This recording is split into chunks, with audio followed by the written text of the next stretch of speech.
बहन चिमान कल सबके हमको लागत नहीं सदा सुहागन बन रही सबे यह भाव रहे के चाहे है प्रेम जगत में सार और कुछ सार नहीं। आई घर राज मिस्त्री बनौले बा आ ई घर स्वयं उ मिस्त्री बनौले बा हे में इंसान रहेले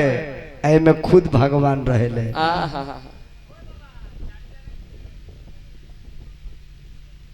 कजी ए टाइट हो कि दुल्हा हमार चैनल बाबू बोलता टाइट रही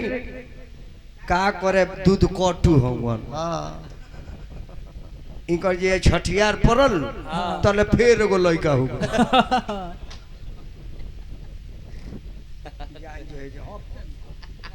हेल अच्छा को भाई बड़ा दुल्हा? तीन भाई। तीन भाई काए भगवान हमार परीक्षा न खिल ले तरामो तो तीने भाई ओरिजिनल होंगन ब्रह्मा विष्णु महेश ईश्वर तो तीने को निवाड़े ब्रह्मा विष्णु महेश। अरे वह बड़का भाई के नाम सूरज कुमार। सूरज कुमार उनकर शादी भइल बा ना तीनों जने में केहू के ना तब फगुआ के दिन तार फिचकारी कहाँ जाला गांव में केहू के भाभी कहेलो बैल जाए के नहीं मुड़ी उठाओ पहले आइए सजा अब ढेर लंबा मत हो जाओ ना तो तरह से हमारा बात पतिया कति सीढ़ी लगाओ के पड़ जाए। गांव में केहू के भाभी कहेलो हाँ केकरा मेहरा रुके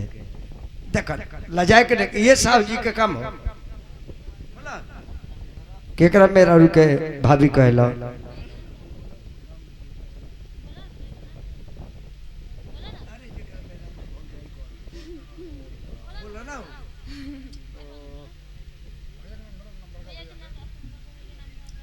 सूरज कुमार। सूरज कुमार तुम कर तो बिया है ने के भाई तुम का मेहरा कहाँ बिया होखे अलबा ए लइका बड़ा चको तो जो होखे अलबा आ लइको होखे अलबा ए बबुआ दैया फेर चुमे चलली सूरजा बहुना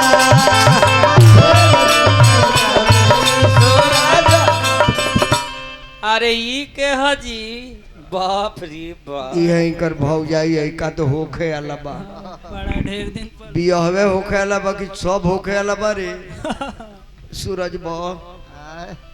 आराम से चुमला तरत आही करना चाही लंग झाड़ू देह ले बड़ी ये दादा आराम से धीरे से चुम के जा। ठाकुर जी तोरे बांस के पतई तुर के ले आली कहे कि मौसम बना दिल बा इदैया फेर चुमे चलली सुराजा बहुना फेर चुमे चलली सुराजा बहुना एकर रंग डुली लाए कर रंग डुली लाए कर हा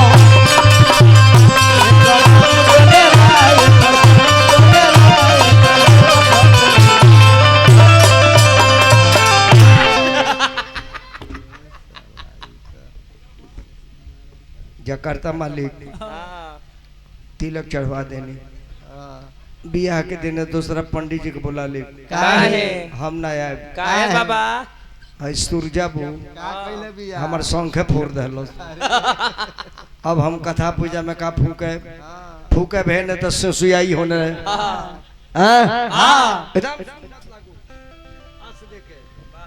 हल तू चुम्बू हजामी पांच जना में के रहस ठाकुर जी के पंकज भाई अरे पंकज भाई बोके चुमे जानी दिहे रे माई पंकज भोगे चुमे जानी दिहे रे माई पंकज भाई बोके चुमे जानी दिहे रे माई पंकज भोगे चुमे जानी दिहे रे माई इहो अपना भाई से छुआइल बिया रे माई इहो अपना भाई से छुआइल बिया रे माई छुआए के छुआई बिया न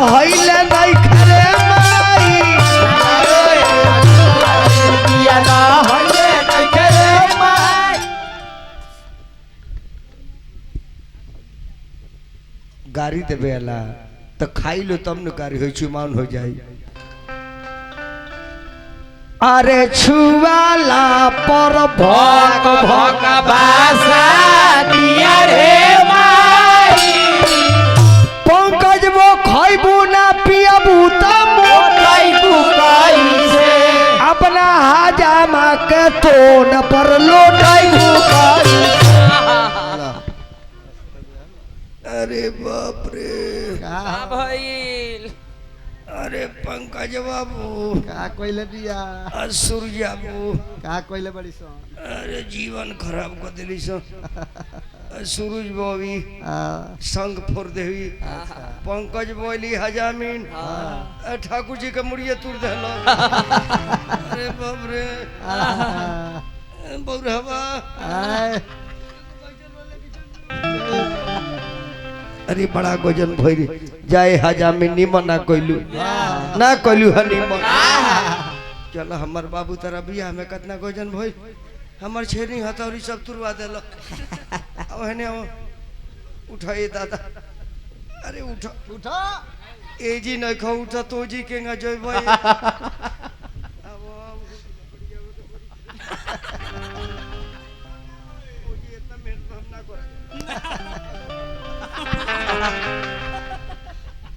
ओए हमरा फुर्सत बा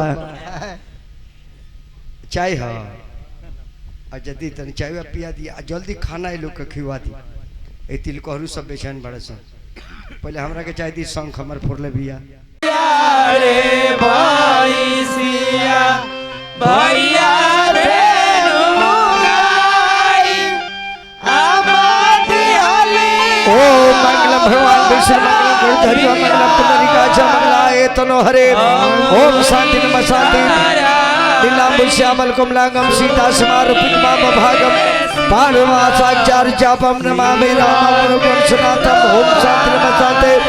कुल देवता भ्यो नमः ग्राम देवता भ्यो नमः इन नगर के देवता भ्यो नमः जकर्ता महोदय के पूरा परिवार के देवता भ्यो नमः दुल्हा के ममहर के देवता भ्यो नमः संगे संगे हजामीन के नैहर के देवता भ्यो नमः ओम शांति नमः शांति हरि ओम शांति भारत वर्ष रेवा खंडे अर्जावर्त जम्बूद्वीपे कलजु प्रथम जड़े ई पंडित जी कहाँ के हई तारा दादा के यहाँ के हमारे फिर में खाली रहे इनका फिर में पढ़नी तो हमारे को फायदा नहीं कहीं ओम पूरा लेके हंसता रहे सोचता रहे कि जाए तो यहाँ के अठजाम भई तो हम एगो फायदा में बानी न तभी बियाह में का बड़ा देरी रहो लेकिन संजोगवा नु हो अब बियाह भइल कब सुखार पड़ल तो हल अभी माइकवा ना कसाइल का जी तो ओकरा के होने ले जाए हटाई सामने से हटाई बीमारी आदमी के देखो जे बीमार पड़ जाए ओम शांति नमः शांति ही जी गावे लालो कहावा से आवे लाला मांगा बरिया अवरु सपरी बरिया है हे भगवान सबकरा घरे अरे कहावा से अइलती लाकहरू इलकली हले खाड़ भइले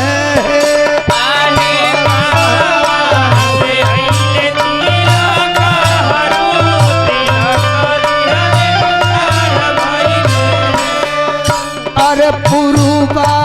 से आवे लाला मांगा बरिया अवरु सपारी बरिया है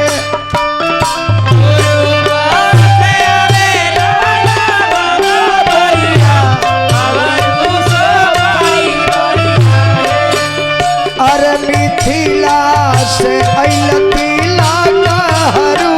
तिलकली हले खाड़ भइले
बैठिए रमचंद्र दुल्हा तिलक लेके आइले राउर सारी लखन दुल्हा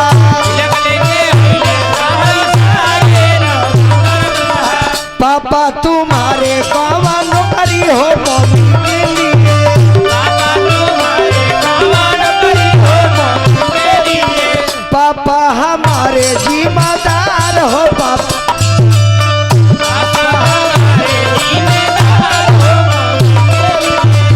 भैया हमारे इन सब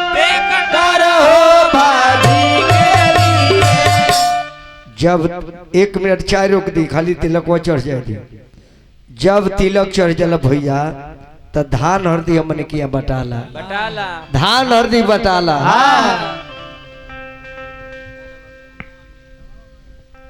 आई धान हरदी बटाला का है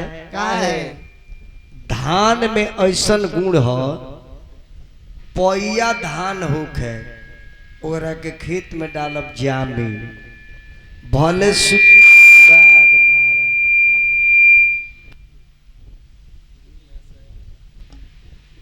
सब मर्दल वड़ को मैं कितन बाजल बा हाल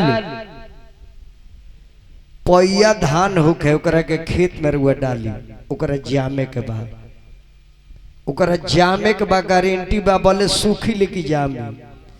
यही से धान बटाला कि लड़का लड़की में केहू में कोनो कमी होके वो खानदान में चाहे वो खानदान में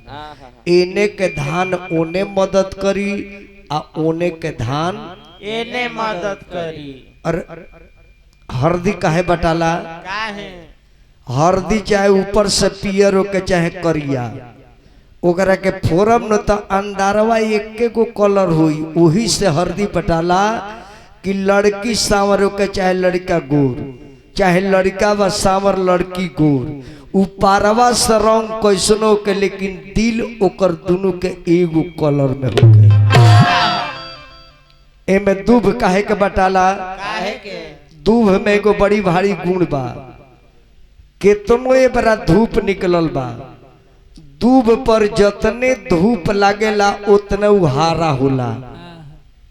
जतनी धूप लागी उतना दूब हरिहर होला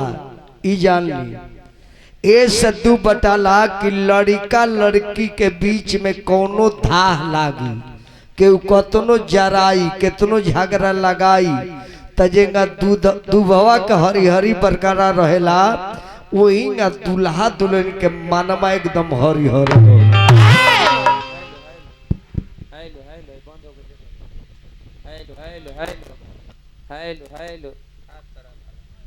अच्छा चायवा के बाद बन जाला रुक जाला खाली तन मेधवा बेटा लो देख देख देख हेलो हेलो हेलो ठीक बताए तो हेलो तई हमने के घर के परंपरा हमने के कुल खानदान में ये हमने के बाप दादा का भइल बा वाह अरे धानावा में धनवा मिलावो कवन धनवा उती महे आए समाधि में समाधि मिलावो कवन समाधि उती महे। एगो हरदी बा हजामीन एमे से आधा तूर लो ए पंडित जी हरदी उजर का है बाजी आइगर भातार छाप के उजर को दल बड़े मामूली खतरनाक खून का जॉन्डिस हेलो जब कहीं दूसरा जगह बानी हेलो जब धान हरदी बटा जाला तो दुल्हा के अक्षत मराला आजा में तनी अक्षत सब कोई के दिया भाई तिल को रुल के दे दो लड़की के भाई बड़े में अपने लामा हुई हैं अच्छा एगो लड़की के भतीजा बड़े सबसे लास्ट में बैठल बड़े दे दो सबके दो आहे ना जन भार लेके आइल बा खजूली टिकरी ओके दे दो देखो होने को आइल बड़े पानी भारा सब कोई के बाटो सब कोई के यही जी पंडित जी मंत्र बोलेला ओ मंगलम भगवान विष्णु मंगलम गरुड़ध्वज मंगलम पुंडरीकाक्ष मंगलाय तनोहरि ओम जयंती मंगला काली भद्रकाली कपालनी दुर्गा क्षमा शिवा धात्री स्वाहा स्वधा नमस्तुते कर्पूरे गौरव करुणायतारं सारे सारम भुजगेन्द्रहारम सदा वसन्तं हृदयारविन्दे भवं भवानी सहितं नमामि। ओम शांति शांति हरि ओम शांति। कौन कट गइल बा एकर मशीन मेन माइक में बा चाय के बाद बना ले रहुआ अभी क्यों मत बोलू। जब अक्षत मरा जाला तब दुल्हा के चुमावन होला हाथ में ले ली 5 गो माई बहन से निवेदन बा कि भगवान के आके चुमावन कर ली सब है कुर्सी लागल बा शर्माए के नहीं खे आदमी जान के ना भगवान जान के चुमे के बा। एगो पत्थर पर जल ढार के रुआ लो भगवान मान लेता नहीं एगो नाग बाबा के रुआ लो लागत नहीं लावा चढ़ावे तो इंसान के पूजा करे में का दिक्कत बा। ऐसे घर के जे भी माता बहन बेटी बा सबे आके चुम सकता। सबसे पहले घर के गणेश पूजाई बाद में मिली हजाम चिंता के लिए काम नहीं के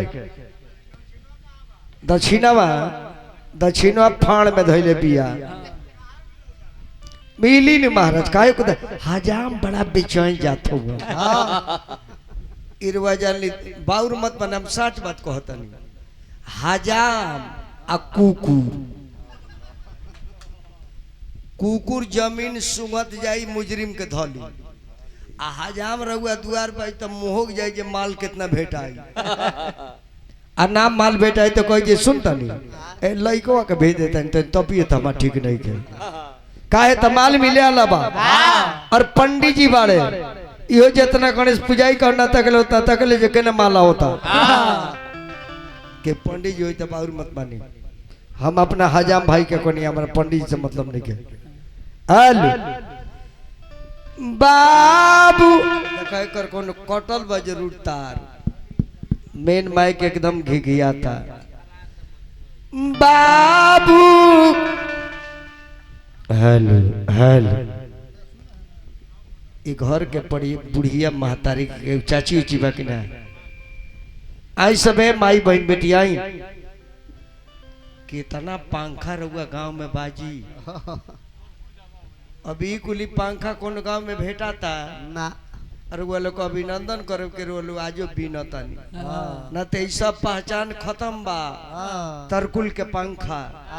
बिना बिनाव फूल के ना लगाओ जा बांस के फोफी में खोस दिया स्पीड बनौले बा एक्सरसाइज भी हो गई आराम भी मिल गई अपन मेहनत भी हो गई। अब तो एसी तर बैठ के डीसी फेंकता जान जाई हकी बाबू करा जोरी लानाया जुरिया यही लो ना महाराज का सर माता नहीं जी कौन मार्केस्ट्रा वाला है यही लो और वो लो आ सकता नहीं तो भगवान के चूमे के बा महाराज अयोध्या चल जाता नहीं पूजा करे या बताई अयोध्या का रहे वाला जेकरा मंदिर में खुद रामे बाड़े तइंगर दर्शन करे में का दिक्कत बा कहा जमीन झूठ ना नु कनी है ना राजू के मुताबिक कनी है नु बाबू आइलो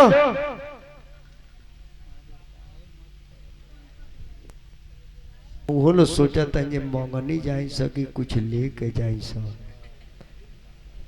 सब एक को साड़ी ले ले आई हाजामिन के नेगा भी बचले बा हेल हेल